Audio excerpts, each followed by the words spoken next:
Do you remember the future?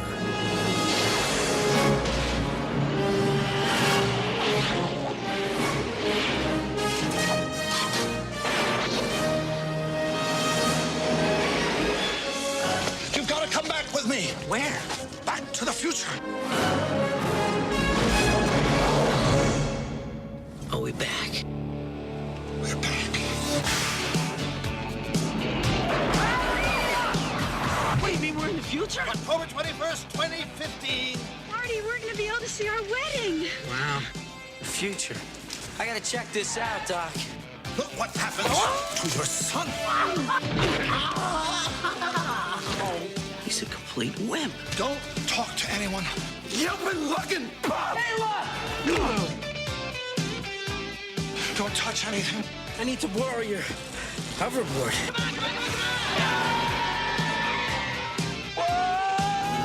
And try not to look at anything. I didn't invent the time machine to win at gambling. I can't lose. I invented the time machine to travel through time. Hey, Doc, I'm all for that. What's wrong with making a few bucks on the side? Now, The time continuum has been disrupted, creating an alternate 1985. there have been a few changes.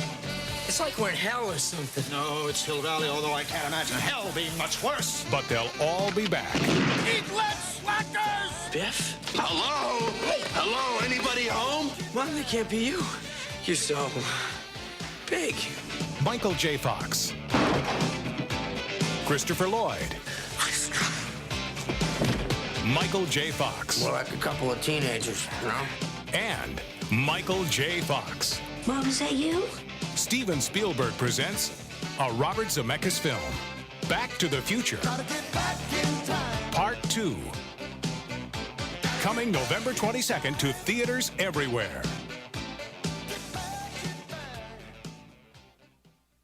Hi, this is Sam, This is Becca. and we're getting ready to do another episode of BNS About Movies. We've been joined by two A's, Angelo the dog, and Anderson Cooper the cat, who just wants to be held and is being bad as a result. Oh, he looks very happy now. You want to say hi? Meow. Oh, hello. We have visitation from the cats tonight. And we're going to talk about 1989's Back to the Future. It was written by Bob Gale again, directed by Robert Zemeckis. Stars all the same people, except for one person. Did you know that? What's her name? The girl. No. Well, yes, the girl. And George McFly was minimized, but was obscured and recreated with another Somebody actor. else. Yeah, and actually, he sued Steven Spielberg.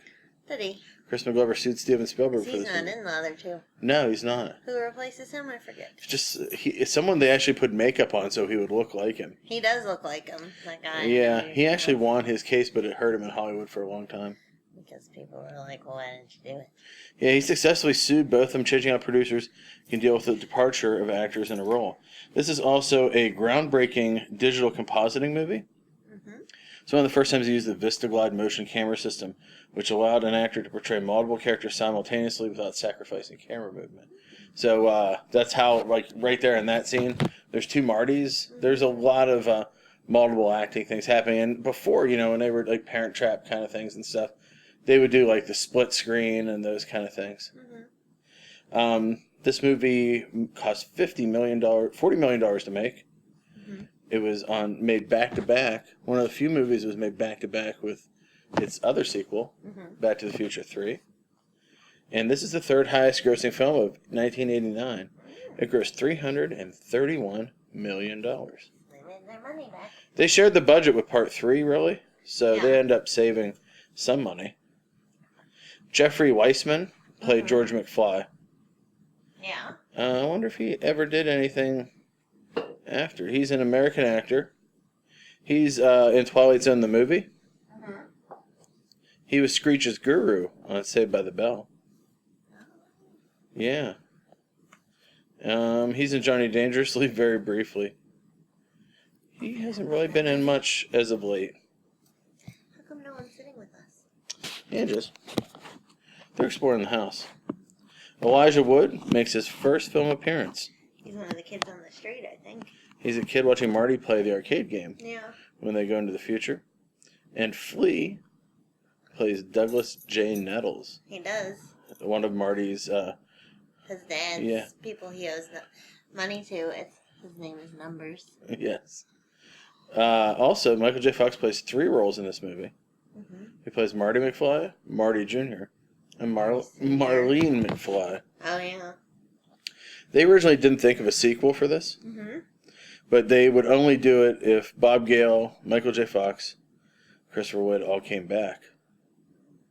They regretted they ended the first one with Jennifer in the car because they had to end up coming up with the story that had her involved in it rather than just sending them on an adventure. So Gale wrote most of the first draft by himself, as Zemeckis was busy making what movie? Let's start with Who? Who? Who Framed Roger Rabbit? Oh. The original film was going to take place in 1967, but the time paradoxes provided a good opportunity to go back to 1955. The role was originally rewritten so that George is dead when the action takes place in 1985. That's why he's not in there. One of the biggest challenges was to create 2015, and they did not want to make Hill Valley look like Blade Runner. They had no script to make the I future. think they did a good job of it. Yeah, they had no script, and the only thing is they knew that there would be hoverboards. Yes. Uh, There should be. yes. It took 2 years to make the sets for the movie, yep. And some of the makeup took up to 4 hours for Marty McFly for the different roles of him. Yeah.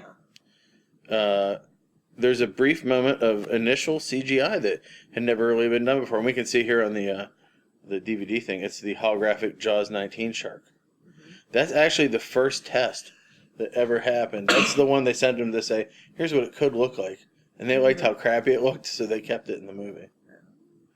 That's how the 80s does the future. Yeah. So, so Crispin Glover was asked to reprise the role.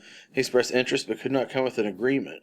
He later said in a 92 Howard Stern interview they only offered him $125,000, about half of what other cast members were given.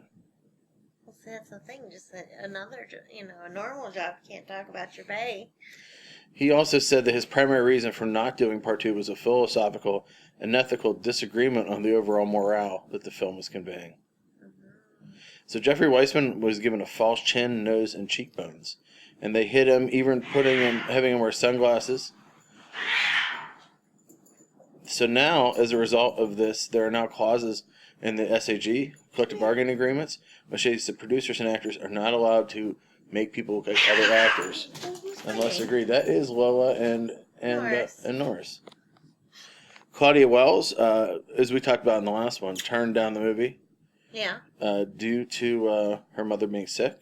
So they shot for shot the original movie. There's only one difference. Doc noticeably hesitates before telling Marty his future self is fine. Also, Marty's wearing a watch in the second film, but not the first. Yeah. She's one of the few cast members who does not make an appearance in the bonus footage. But she is interviewed on this, and she did the voice of Jennifer for the Back to the Future games. So, one of the tricks in here, Robert Zemeckis would tell everybody while the movie was getting filmed that the hoverboards were real, and that Mattel was actually going to make the hoverboards, and that the only reason they never came out was that they were too dangerous. And to this day, he still says that the hoverboards are real. Mattel actually put out about 3 or 4 years ago at 2015 at San Diego Comic-Con. They put out hoverboards that you could buy, but they were just plastic boards. Yeah. And you know about the Nike shoes? They could fly. The shoes that zip themselves up in this? Yeah. That Marty puts on? Nike actually put those out, and they came with the Future Pepsi. A bottle of the Future Pepsi. Nike only did like 30 copies of them for the 30th anniversary. Yeah. And they put them up for auction to make money for... Did Noah win them? No, he didn't. I think they put them up for MS charity to help Michael J. Fox's charities. Yeah. There's the Nikes right in the beginning. Yeah. No one else can see this initial opening thing but us. We're watching the. Becca got the DVD set of this for $15 at Walmart. Not saying that Walmart pays for some of our lives, but it might. Yeah. But $15 is a great deal for all three of these, plus 2 bonus feature discs. I remember seeing this when I was a kid. I really thought that it was really a dark movie, almost too dark. It's my favorite one. When I first saw it, yeah. Also, this movie does imagine one thing in the future. The Cubs won the 2015 World Series against the Miami Gators. At the time the movie was made, there was no Miami team. But in 1993, the Miami Marlins, and in 1998, the Tampa Bay Devil Rays began playing. Coincidentally, the Cubs almost made it. They lost. Here's a sad story. You know the Cubs are cursed, right? So there was a curse where one of the guys who was a big Cubs fan wanted to take his goat to the game. They wouldn't let him, so he cursed the Cubs to never win. Good. You should be able to take your goat anywhere. So the Cubs lost to the Mets in the National League Championship Series on October 21st, 2015, which is Back to the Future Day. The day that Marty goes back and forth in time. The coincidence may be too much. This movie came out in Thanksgiving. The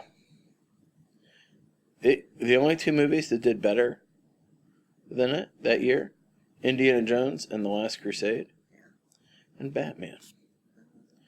A lot of people think, like Roger Ebert gave it 3 out of 4. A lot of people liked it, but a lot of people didn't like the rampant misogyny, especially because Jennifer Parker is knocked out unconscious, so it will not interfere with it. And they also didn't like Michael J. Fox dressing in drag. Yeah. For some people, it is creepy. How about Leah Thompson? She's in the Howard the Duck comic this month. Isn't she in that movie? Yeah, but she plays herself in the comic book. This movie actually features 4 songs.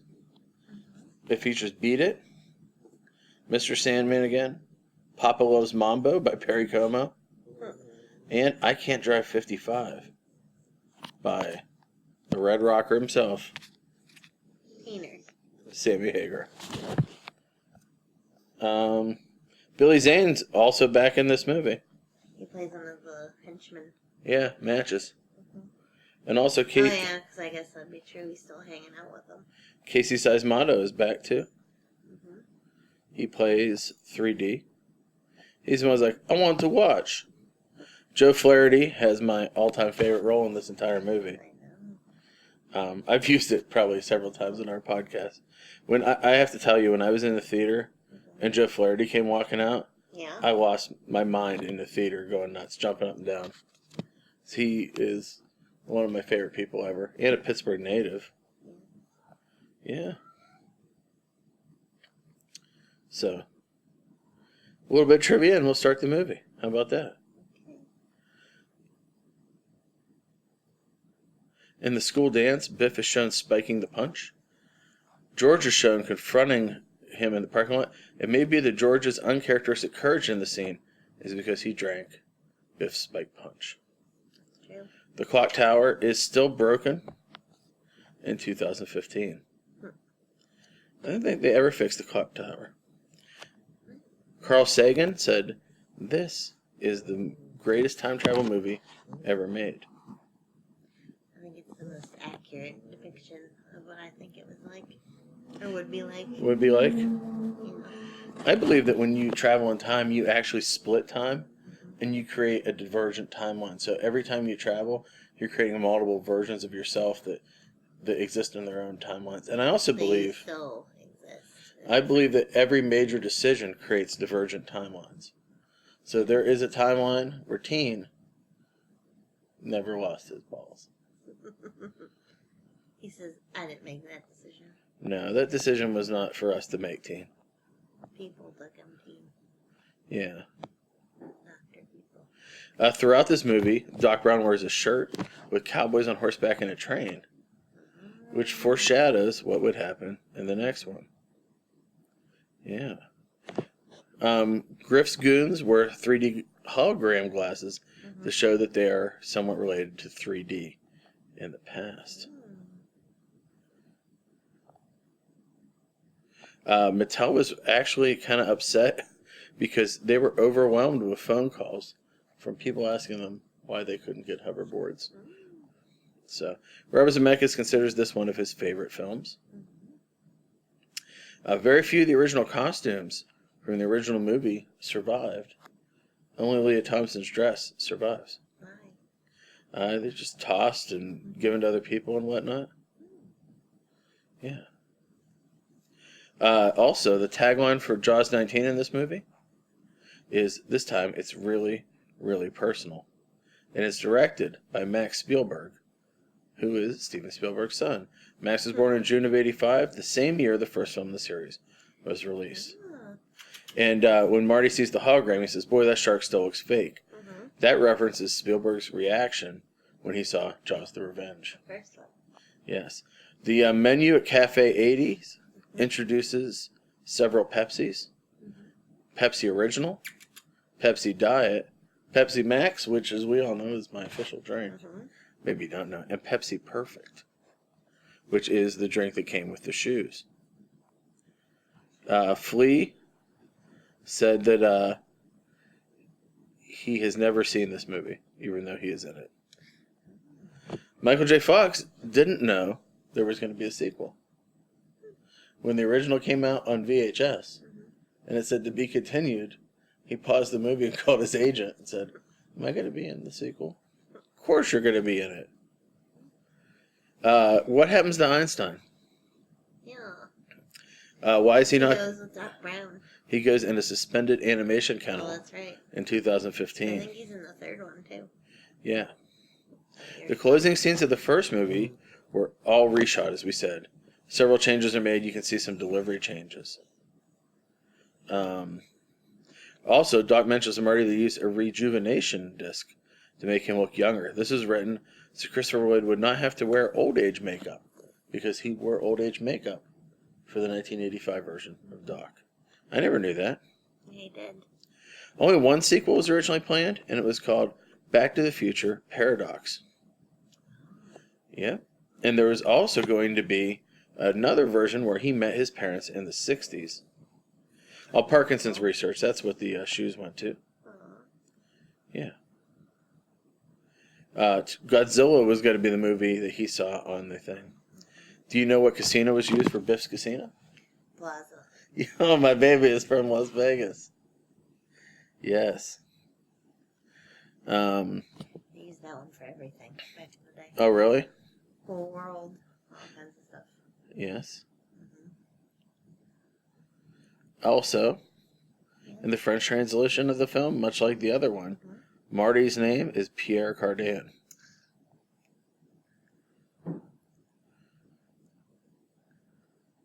The attempted drive-by by Mr. Strickland foreshadows a scene cut from 3 where Buford Mad Dog Tannen shoots Marshall Strickland in the back. Seems the Tannens and their kind have always hated the Strickland men who are in authority. Never knew that. Yes.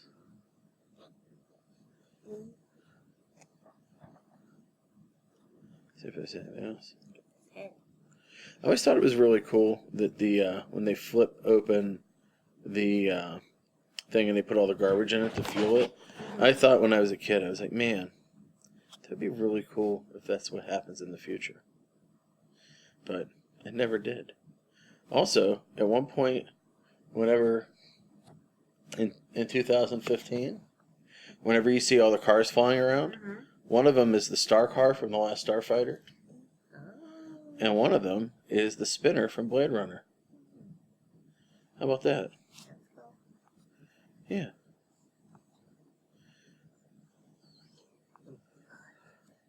Marty McFly's Spanish name? Yeah. Levi Strauss. Right. Yeah.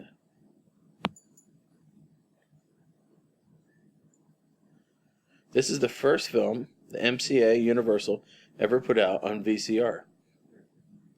How about that? Sweet. Yeah, and then if you watch some of the slates in this movie, the slates are actually say Paradox and not Back to the Future. That's the title they shot it under. When they shot Return of the Jedi, the title was Blue Harvest. So people wouldn't find them. Gotcha. So here's something I never knew. When they did the there's a fake trailer on this DVD for Jaws 19. They explain all the different versions of Jaws. Do you want to know what they were? What? Jaws 1 made you afraid to go in the water. Jaws 2 made you afraid to go back in the water. Jaws 3 was a new dimension in terror, and also starred Leah Thompson. Jaws 4, the revenge was personal. Jaws 5 was just business. Jaws 6 was pure pleasure. Jaws 7, Cyber Jaws. Jaws 8, Robo Jaws. Jaws 9 features Chief Birdie's grandson assembling a super team of shark hunters. Jaws 10 was man versus shark versus all the terrors of the deep. Jaws 11, Outer Space. Jaws 12, a prequel. Jaws 13 was Jaws Part 2, the sequel to the prequel. Jaws 14 was Jaws Starts a Family. Jaws 15 was Jaws battling a Russian shark named Ivan Skarsky. Jaws 16, Jaws takes a bite out of the Big Apple. Jaws 17, 50 Scales of Grey, where Jaws learns about love for a mysterious stranger. Jaws 18, the mind-blowing reboot. Finally, Jaws 19, the oceans are disappearing, and to save their home, the sharks must attack. This time, it's really, really personal. Who knew? Yep. Also, Elizabeth Shue's really the third person to play Marty's girlfriend, because remember, Melora Hardin dropped out whenever Eric Stoltz was playing him. So, it's pretty exciting. There's a lot of stuff in this movie. They really put a ton of stuff, especially in the Cafe 80s. And also, Bob Gale, the screenwriter, he was most inspired as a kid to write George Pala's The Time Machine, one of your favorite movies. The neon sign with Biff Tannen's signature was modeled after the Vegas World Casino. Which one? The Vegas World, which is now the Stratosphere. Yeah. It said Bob Stupak's Vegas World Casino as a big signature back in the day. They kind of positioned Vegas as the evil place. It is. But also, we learned something about Marty in this movie that we didn't know in the other movie. What? If you call him Chicken, He is mad. he goes crazy. You know? Do you know Christopher Lloyd was in One Flew Over the Cuckoo's Nest? Yes. What do you remember what his character's name was? That was a crazy noise. What's that? That was a Wawa noise. What? Oh, you're trying to go in my closet. Yeah.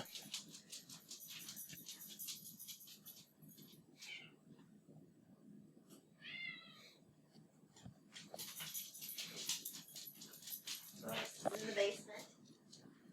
Sitting on the steps.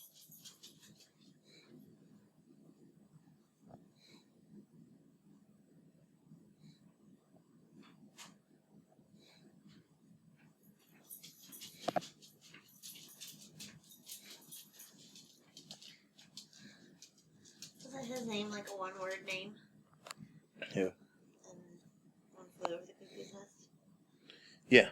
Tabor. Yeah, it was like a nickname almost, or a last name. Biff's 1985 future self is based on Donald Trump. It looks like it. Yeah. So that's why he's in control of the world. Yeah. Again, foreshadowing of things to come. Foreshadowing of things to come. So we're ready to watch Back to the Future 2. We've learned a lot about it as I read you this, but I'm going to tell you a little more about my feelings about this movie. As I said, Yeah, this movie, I remember not liking it when I saw it as a kid. it's my favorite one. I'm going to watch it with a clear heart here. Yeah. And let's talk about what I'm drinking for this episode. I am drinking a Bell's Poolside Ale, which is a unfiltered Belgian-style wheat ale with cherry juice. I've never had this beer before, so I'm telling you what, I'm going to crack it open. Delicious. Have you had it? I'm going to crack it open here. Hold on. Oh, that is delicious. That is delicious.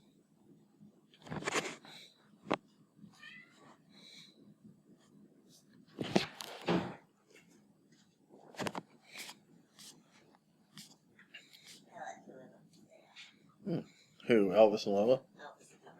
Okay. Have you ever done the Back to the Future the ride? Yes. Really? Yeah. In fact, I probably have pictures of it somewhere Really? at my mom's house. Are you kidding? When we went to Universal Studios, I took pictures of everything. Yeah. Like, everything. The things you stand in line and the things, everything. Do you have any pictures of you in it? Yes. I should try and find it.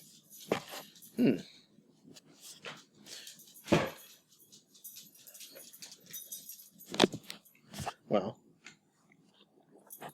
let's talk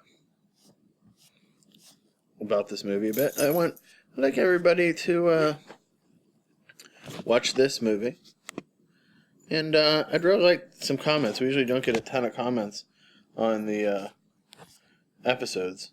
And I think this would be a good time to do that. I think you should tell me how you feel about Billy Zane or Charles Fleischer or Christopher Lloyd or Michael J. Fox or Leah Thompson. I think that'd be a great idea. All right, so without further ado, let's watch Back to the Future. Let's all go to the lobby. Let's all go to the lobby. Let's all go to the lobby to get ourselves a treat. Delicious things to eat. The popcorn can't be beat. The sparkling drinks are just dandy. The chocolate bars and the candy. So let's all go to the lobby to get ourselves a treat. Let's all go to the lobby to get ourselves a treat. I have to admit, I might have teared up a little bit at the end. I get so excited when Joe Flaherty's at the end of the movie. Oh, why? I know. Because I love him. Because it was his chance to be in a big Hollywood movie, and it was really cool. He's been in a lot of Hollywood movies. But at this point, he hadn't been yet. Oh.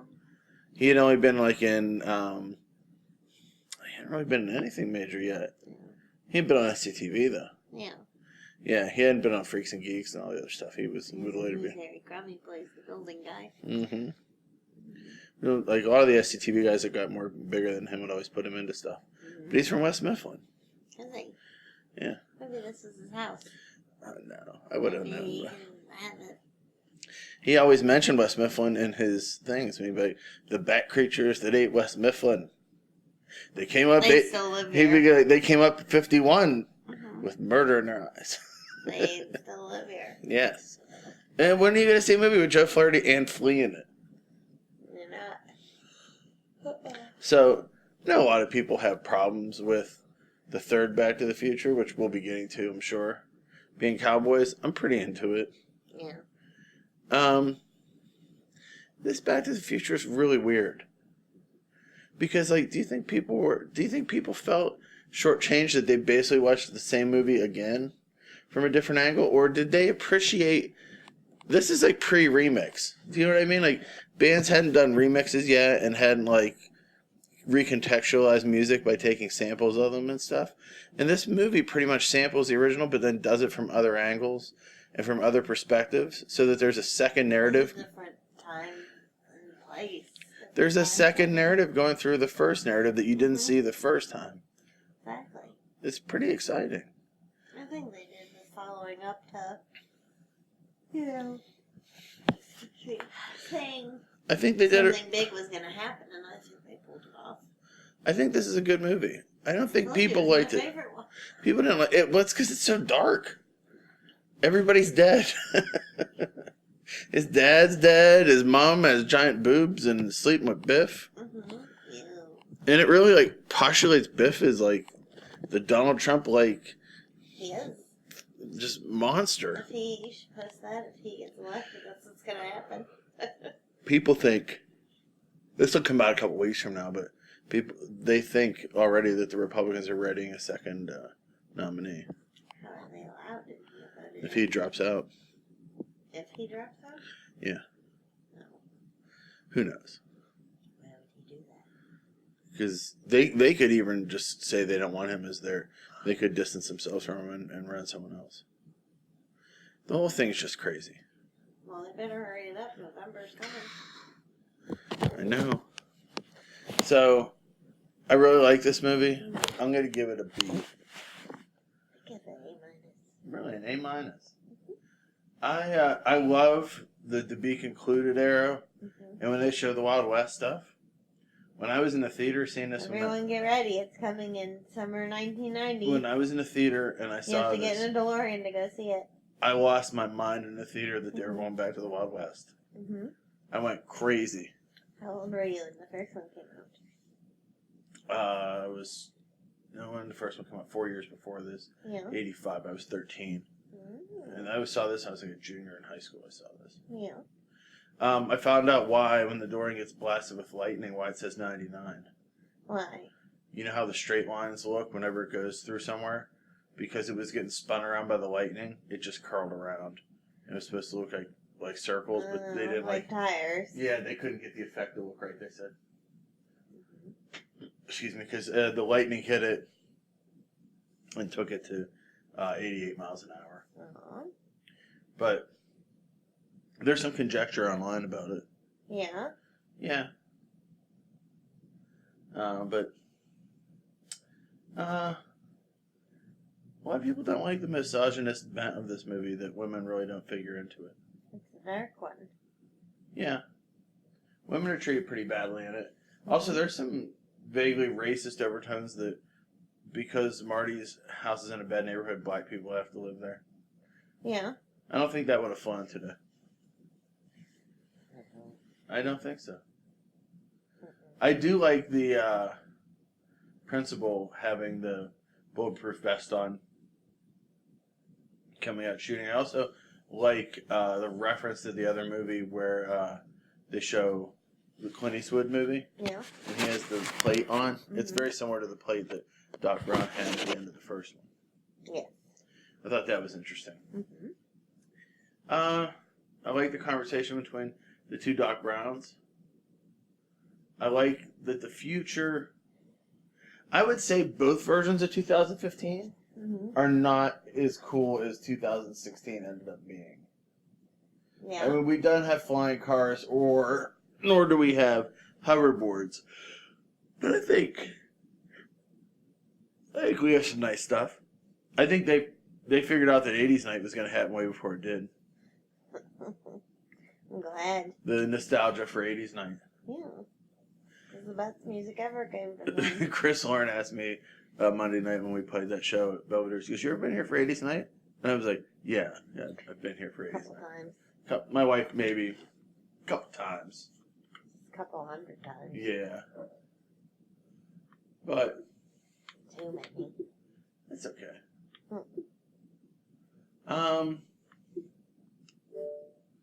New Xbox update happened too while we were doing a bunch of stuff. Now I can Now actually it's the future. I can talk to my Xbox. It doesn't understand a thing I have to say, and I mumble a lot, so it's like, I can't understand you, Sam. Did you say you want to erase all your games? No, I don't. I want to watch the Blu-ray player. Yeah. Did you say you want to go to the theater? No, Blu-ray player. I'm glad we bought this Back to the Future set. I told you I bought it for you. Yeah. Well, it's for us. There's a ton of extra features. There's even a new Doc Brown feature, and 2 episodes of the cartoon. Yeah. Yeah. And like a whole bunch of extra stuff they filmed just for the box set. For the 30th anniversary box set. Anything else you'd like to add to this episode before we sign out? I'm going to plug my husband. Huh? I'm going to plug my husband. Oh, yes. Do you think this is Michael J. Fox's best movie role? It's really his only movie role. No, it's not. What else was he in? He was in Teen Wolf. Is in Greedy. He was in Grady. What's that? Greedy. Grady. He was in Doc Hollywood. Yeah. He was in Bright Lights, Big City. He was in that movie where he was in a band with Trent Reznor. What? Yeah, the one movie where he plays keyboards in a band in Cleveland, and Trent Reznor is in the other band. Yeah, I saw him in. And then he was in Secret of My Success. I said that one. He was in Spin City. That's TV. Yeah. Yeah. He's been in a fair share of movies, though. This is probably the best, though. Yeah. I think this was the pinnacle.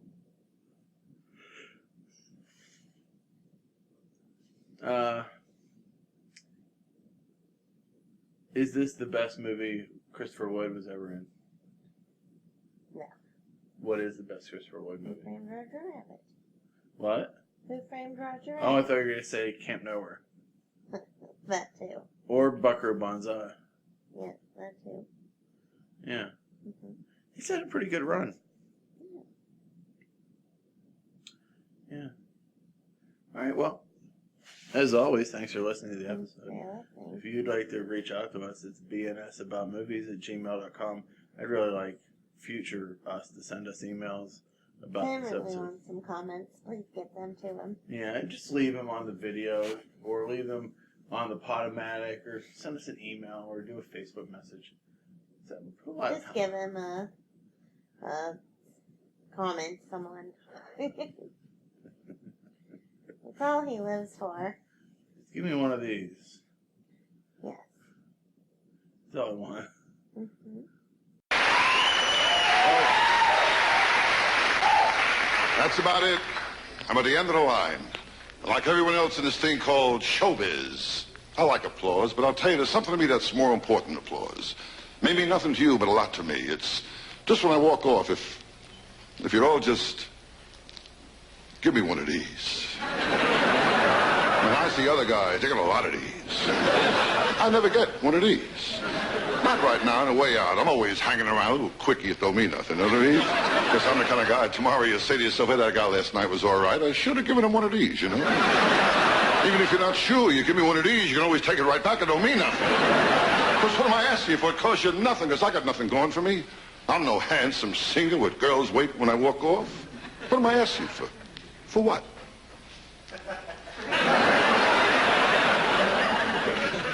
No, not you. You're all just sitting there looking at me, aren't you? Sitting and looking, all of you. Saying to yourselves, him? One of these? Never, not him. We know him. He's in show business for one reason, girls. He wants to get girls in hotel rooms with booze and swing. That's what he wants. How wrong you could be. Because I'm in this business for one reason. To earn enough money to buy a farm. That's all I want is a good piece of bottomland. I want to sweat with the oxen. And at night I want to hear, come and get it, come and get it. Oh, the farm. I want to fetch things. I want to pay my doctor with a hog. I want to live by the good book. Mine eyes have seen the glory of the coming of the Lord. How do, Miss Amy? Oh, the farm. And I'll work the farm with my bare hands and build it up, and someday I'll sell the farm at a big profit. And then I'll get the broads in the room with the booze and I'll swing. All right. What would have made this movie better?